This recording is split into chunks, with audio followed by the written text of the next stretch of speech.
نبی کریم صلی اللہ علیہ وسلم نے ارشاد فرمایا من تلا آیتم من کتاب اللہ، جو قرآن پاک کتاب اللہ سے ایک آیت کی تلاوت کرے، کانت لہو نورا یوم القیامہ، تو وہ ایک آیت جو اس نے تلاوت کی ہے قیامت کے دن اس کے لیے نور ہوگی۔ ارشاد فرمایا من قرأ آیتم من القرآن، جو قرآن سے ایک آیت کی قرات کرے، کان لہو درجۃ فی الجنہ، تو وہ اس کے لیے جنت میں ایک درجہ ہے۔ وَمِصْبَاحٌ مِّن نور، اور نور کا ایک چراغ۔ من قرأ حرفا من کتاب اللہ، جو اللہ کی کتاب سے ایک حرف کی تلاوت، یہ تو ایک آیت کی بات تھی نا، ایک حرف کی تلاوت کرے۔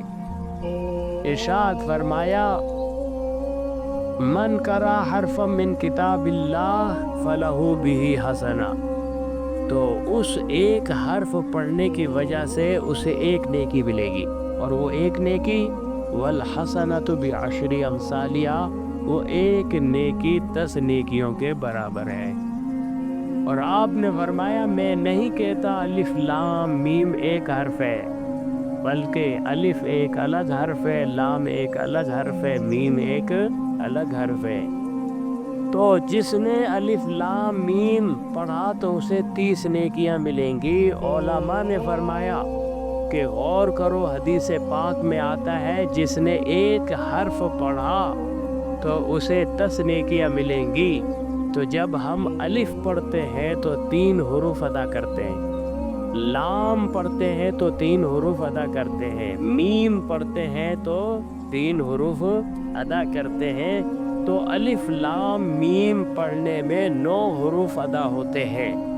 دیکھو نا، الف حمزہ لام فا، لام الف میم، میم میم یا میم، تو 9 حروف ادا ہوتے ہیں۔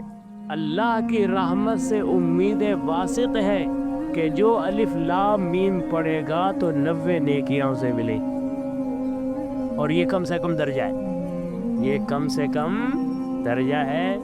بعض روایات میں آتا ہے جو بلا وضو کے پڑھتا ہے، یعنی جیسے زبانی یاد ہے پڑھ رہا ہے جیسے ہم پڑھ رہے ہیں، اور اس میں وضو کی حاجت اور ضرورت نہیں ہے، وضو کے ساتھ پڑھنا بہت اچھا ہے، لیکن بغیر وضو بھی پڑھ سکتا ہے قرآن پاک۔ ہاں، جس پر غسل فرض ہو وہ قرآن نہیں پڑھ سکتا، زبانی قرآن بھی نہیں پڑھ سکتا، جو بے وضو ہے وہ پڑھ سکتا ہے۔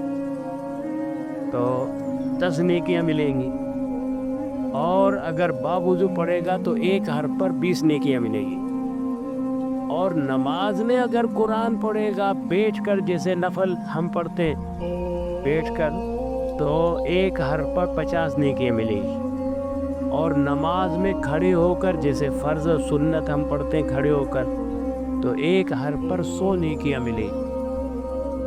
اور یہ بھی مطلب کوئی آخری حد نہیں ہے، اللہ تعالیٰ جس کے لیے چاہتا ہے ثواب بڑھا دیتا ہے۔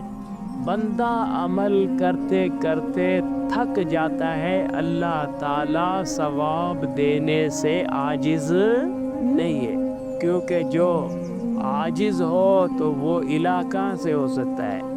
تو اللہ تعالیٰ کے خزانے بھرے ہوئے، ان میں کوئی کمی نہیں ہے۔